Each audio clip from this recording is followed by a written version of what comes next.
umas pessoas andar.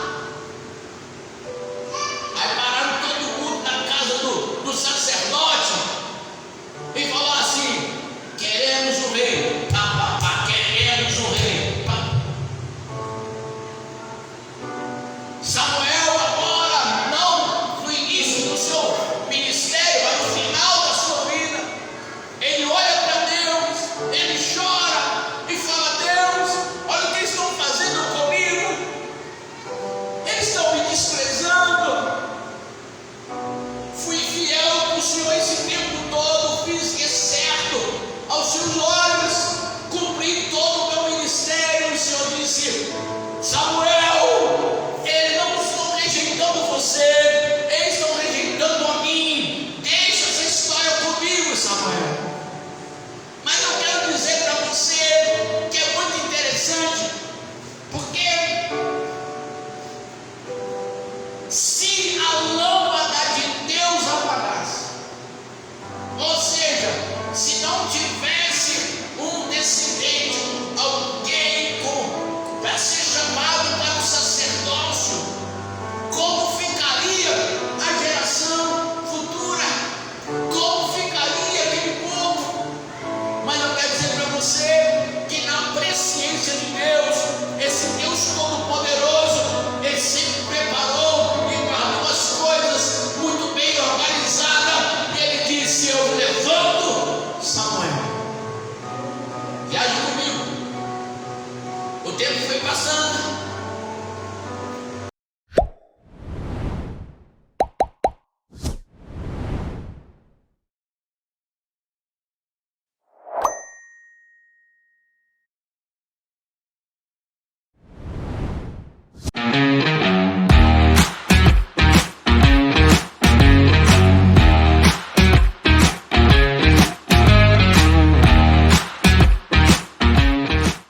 Ele não vai ficar comigo, não. E o Senhor disse: então coloca o nome de Samuel.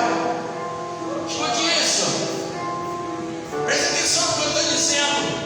Não havia mais ninguém para assumir o sacerdócio de Israel. Não tinha mais ninguém. Não havia descendente da família de Eli. Escute bem uma coisa. Se é uma coisa que é de sua importância, que eu me preocupo demais, como será o meu legado espiritual? Quem estará no meu lugar na transição? Porque a transição é necessário. Um dia, gente, o seu cargo vai ser assumido por outra pessoa. Um dia, o seu trabalho como evangelista, o seu trabalho como diácono, outra pessoa vai assumir o seu lugar. Um dia essa igreja será pastoreada com um grupo de pessoas que depois não foi embora. Preste atenção no que eu estou dizendo. Então, uma das coisas que nós devemos pensar seriamente: como estamos fazendo a nossa transição? Como? Qual é o meu legado espiritual?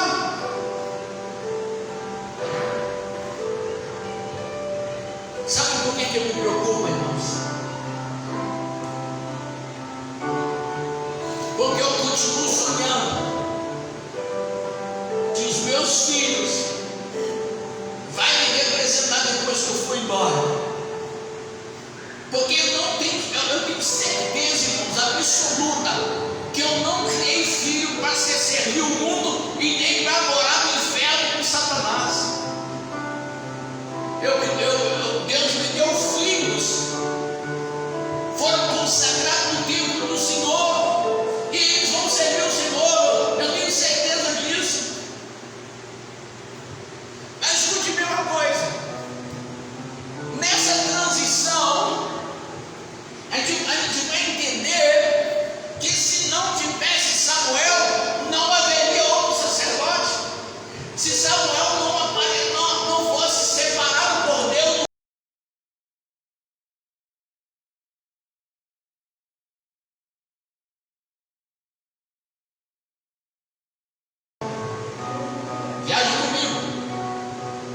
tempo foi passando. Outros reis, muitos deles prevaricando, até chegar em Malaquias. No livro de Malaquias, se a sua Bíblia é a Bíblia mais antiga, você tem 4 páginas brancas na sua Bíblia. Deus fala assim: esse povo é tão rebelde que eu não vou conversar mais com eles. Quando eu leio antes que a lâmpada apagasse, eu entro por um novo caminho, plenitude dos tempos, porque na plenitude dos tempos, Deus então começa a se movimentar lá no mundo espiritual. De repente aparece um homem estranho. Esse homem vestido de roupa de carneiro, comia mel silvestre e gafanhoto. Esse homem aparece no momento em que toda a raça humana, escute, toda a raça humana havia desviado de Deus. Toda a raça humana. Mas uma ideia, nos dias de João Batista já havia o governo de Roma misturado com a ascensão da Grécia, e agora a Judeia e Jerusalém. Roma começou a dominar, usou a filosofia da Grécia. Agora um homem estranho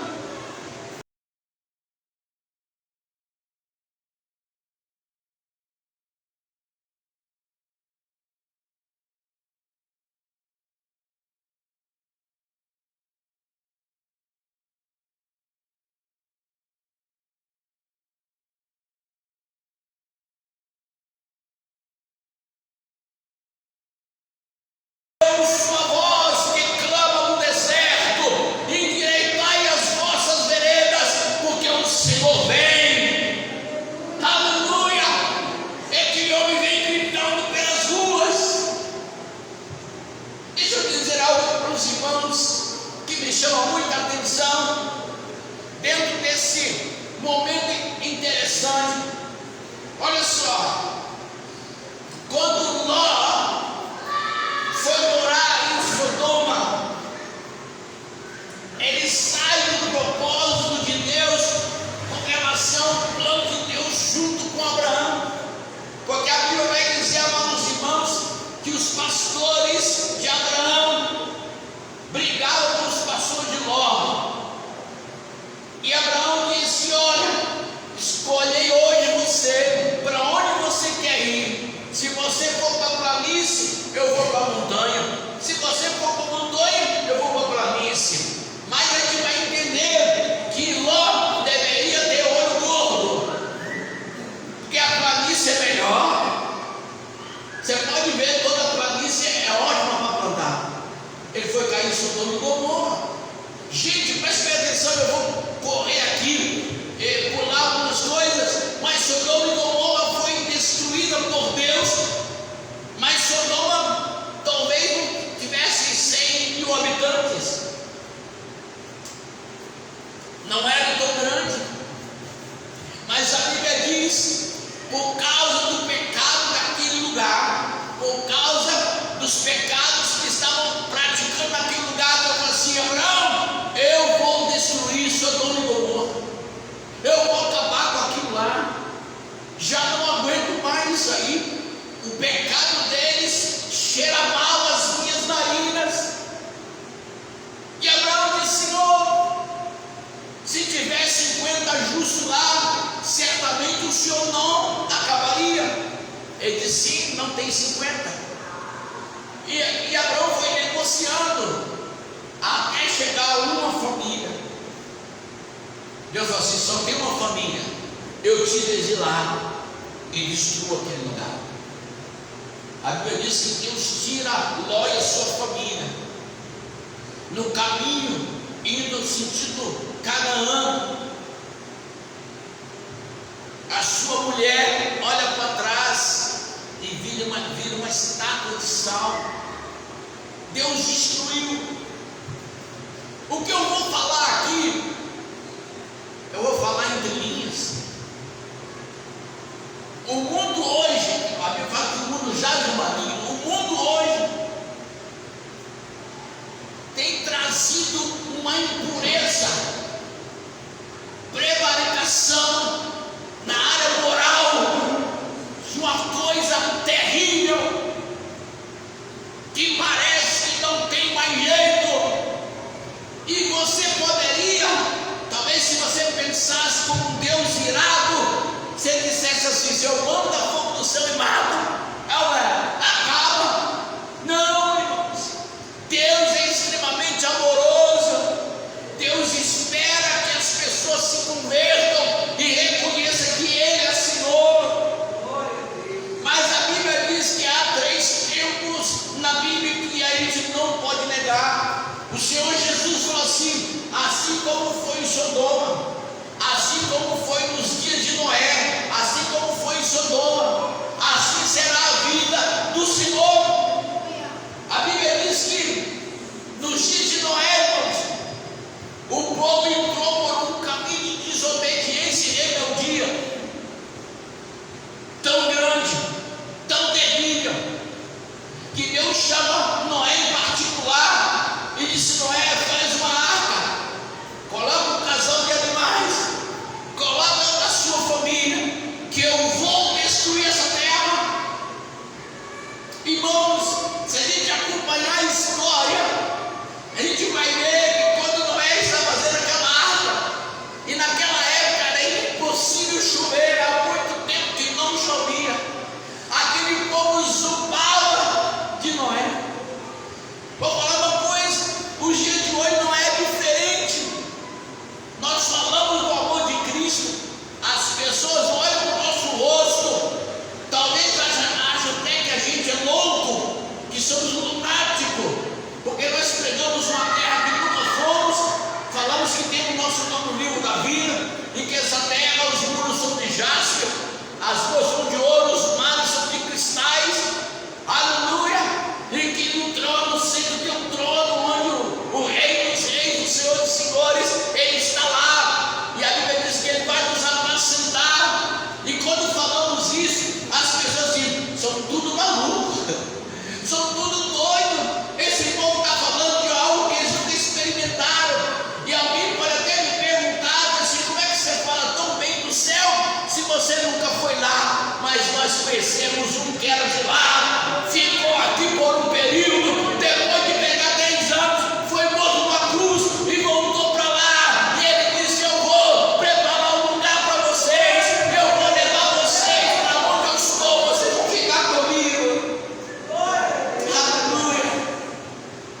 Parece, irmãos, que o tempo está abreviando, o tempo está se afunilando, não tem mais como brincar de crente, não tem como mais brincar de santidade, não tem mais como brincar. Nós precisamos entender que Deus vai arrebatar a sua igreja. Onde eu falei para as pessoas comecei a pregar sobre Jesus, eu falei assim: eu sou ET. Você quer saber uma coisa? Eu sou ET. Não é maluco? Não sou ET. A Bíblia diz que eu sou cidadão do céu. A Bíblia diz que eu estou assentado nos lugares celestiais em Cristo. Estou morando aqui, no corpo aqui, para cumprir o propósito de Deus. E depois eu vou para a casa que Ele preparou para mim. Aleluia. Preste bem atenção. Quando João Batista aparece, ó Deus, irmãos, era um tempo de incredulidade assombroso, era assombroso, era um tempo de afastamento terrível, era um tempo de distanciamento terrível. O Senhor Jesus disse: na minha vida ainda haverá fé na terra. Vai dizer comigo: sim, haverá fé na terra, porque eu estou aqui, eu continuo acreditando que Ele vai vir buscar a sua igreja. Aleluia. João Batista, quando pregando, a gente vai entender que era o fechamento do Velho Testamento para o Novo. Depois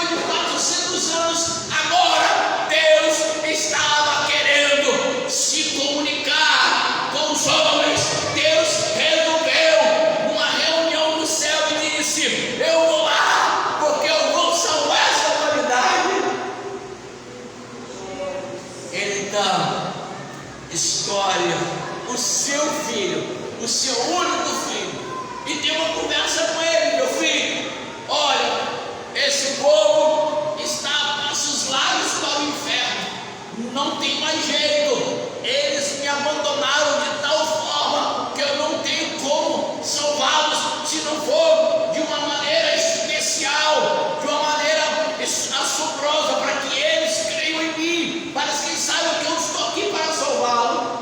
E Jesus disse: sim, eu estou indo lá, pai. Aí Jesus nasce. Não sei se você sabe, claro que você sabe, né? Que João Batista é primo de Jesus, foi concebido quase na mesma época. Jesus aparece e João Batista diz: olha, eu batizo vocês com água, mas virá um que vos batizará com o Espírito Santo e com fogo. A esse eu não sou digno nem de amarrar as sandálias dele. Jesus aparece, a multidão se aproxima. Jesus agora começa a tomar conta daquele momento, com milagres, com salvação, com libertação, trazendo esse novo de Deus para as pessoas. E alguém disse: oh, Jesus deve ter falado assim: João Batista, agora é tudo comigo, para a sua atividade estivesse comigo. Eu não sei, acho que João Batista não entendeu bem, mas a Bíblia diz que foi pedida numa festa na casa do rei. João Batista morre e Jesus cumpre o seu ministério. Quando ele morre naquela cruz, ele diz: Pai, está tudo consumado, em tuas mãos entrego o meu espírito. Escute uma coisa, já se passou mais de 2000 anos, os apóstolos morreram, os discípulos apóstolos ficaram, outros mártires da fé morreram. Deus nunca deixou a lâmpada apagar no tempo, irmãos. Sabe por quê? Quando estava quase que morrendo, Deus levantava outro. Alguns mártires que era chama viva em praça pública, mas havia um, e foi esse, talvez a gente pode dizer que foi um divisor de águas, que foi Martim Lutero. Depois de levantar 90 teses contra o catolicismo, ele prega na porta da igreja, que ele era padre. O avivamento chegou na sua cidade, na sua paróquia, quando ele pregava o evangelho de verdade, dizendo que o homem é salvo pela fé e não por obras, para que ninguém se glorie. O Papa ficou sabendo daquele movimento e disse: traz esse homem, vamos conversar com ele. O que você está fazendo na paróquia que tem tanta gente lá? Digo: olha, nós estamos dizendo para o povo que a salvação é pela fé, não é por obras, para que ninguém se glorie. Deus me deu a luz do conhecimento da palavra, eu recebi esta palavra e não posso me calar. E aí ele não parou, fizeram uma reunião. Agora Martim Lutero é colocado no calabouço, num buraco feito no chão, tapado com tábuas durante um ano. Depois de um ano, Papa Leão X, com seus cardeais, chamou o rei Luís XV, fala a memória, e disse: vai ter aqui um julgamento justo. Esse homem blasfema contra a igreja, e eu quero que ele seja julgado com 40 cardeais, que seria um júri, para aquele homem ser morto. E o rei falou assim: deixa esse homem falar um pouquinho. O Papa, pensando, depois de um ano ele já esqueceu tudo que ele leu. Mas eu quero dizer uma coisa para vocês, irmãos, que eu estou a dizer: quando o Espírito Santo faz a obra, quando o Espírito Santo entra,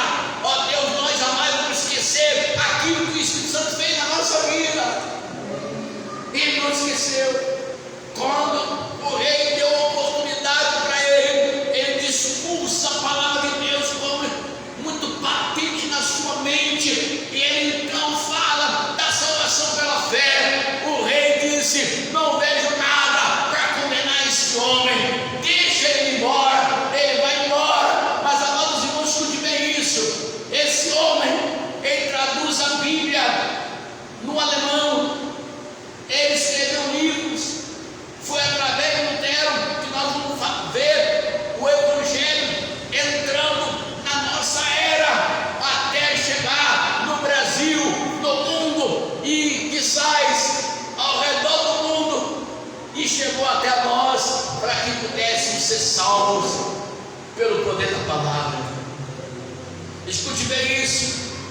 Deus não vai permitir que o seu remanescente apaga a luz do Evangelho, encerra a leitura da Bíblia, a revelação da palavra, a dimensão do Espírito Santo para a nova geração. Então eu quero dizer que eu e você, nós somos essa geração. Alguns teólogos chegam a dizer que esta é a última geração, a última, que poderá não haverá outra, mas a luz do Evangelho que está dentro de você, o teu conhecimento, aquilo que você aprendeu de Deus, não ficará numa ilha dentro de você, porque Deus, através da sua vida, vai resgatar pessoas para que então, através da pregação do Evangelho, eles venham ocupar os lugares aqui nesta igreja para continuar a mesma obra da Wesleyana na cidade do Carmo. Os que acreditam, diga amém. No início do meu ministério, eu assumi uma congregação com 21 pessoas. Tinha uma menina que tocava guitarra, com muita dificuldade. Eu falei com ela assim: a senhora, você vai ser a Glorimar, você vai ser a líder dos jovens. Ela falou: pastor, mas não tem nenhum jovem. Espera que eles vão chegar aí. Estão chegando. Você crê? Não crê? Então espera. Está chegando. Daqui a pouco começou a chegar jovens. Aí eu falei assim: agora vamos criar um ministério de louvor. Pastor, não tem quem toque. Aí Deus mandou mudar um rapaz, chama Samuel, e a sua família. O Samuel, baita guitarrista. O meu concunhado, Carlos Henrique, ele disse: pastor, eu posso comprar uma bateria para tocar? Eu digo: pode. Eu não tenho dinheiro. Não, eu tenho dinheiro. Comprou a bateria, não sabia tocar, arranhava, e estava lá tocando a bateria. Tinha um irmãozinho lá, Luiz Canuto, ele tocava clarinete. Pastor, posso tocar o clarinete na igreja? Eu: pode. Daqui a pouco formamos a equipe de louvor, sabe? Aí, logo assim que eu cheguei, a gente precisava trabalhar o crescimento da igreja no bairro onde eu morava. Eu saí do meu trabalho e um dia Deus mandou parar dentro de um botequim, boteco, e tinha lá um grupo de pessoas que eu conhecia. Senhor Garcia, seja bem-vindo, vai tomar uma com a gente? Eu falei: não, pode descer uma Coca-Cola, cachaça e cerveja eu não bebo não, desce a Coca-Cola. Aí eles estavam jogando sinuca, eu já contei isso aqui para vocês. Aí eu perguntei: deixa eu dar uma tacada aí. Aí tem um crente jogando sinuca no meio dos ídolos. Eu peguei, virei o taco contrário. Não sei jogar assim, virei o contrário, botei a língua na errei a bola. Disse: não, eu vou dizer para vocês que eu não sirvo isso não, mas eu sirvo só para uma coisa, de qual é? Para pregar o Evangelho. Eu vim aqui trazer a palavra de salvação para mim de vocês, e no domingo quero vocês da igreja. E outra coisa, no domingo nós vamos capinar em volta da igreja, vamos pintar as paredes.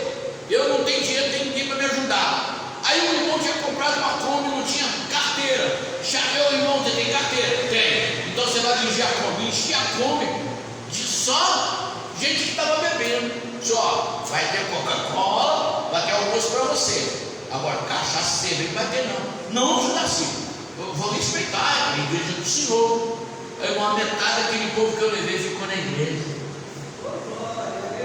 Porque Deus precisa usar alguns doidos como eu para fazer isso.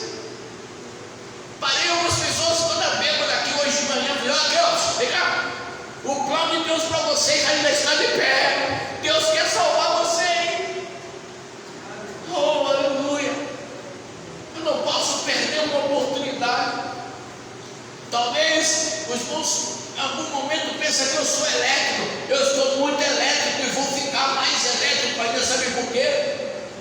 Porque em janeiro de 2025 eu paro de pastorear, eu não vou tomar conta de ovelha, vai vir outro pastor para cuidar dessa igreja, eu vou ser evangelista itinerante, vou pregar nas igrejas, vou dar testemunho do que Deus fez na minha vida, ou quem sabe pegar uma caixinha de som, parar numa praça, mas o que eu não posso parar é de fazer a vontade de Deus e pregar o evangelho de Jesus. E eu quero encerrar o meu sermão. Abra sua Bíblia no livro do Apocalipse. Apocalipse, no capítulo 22.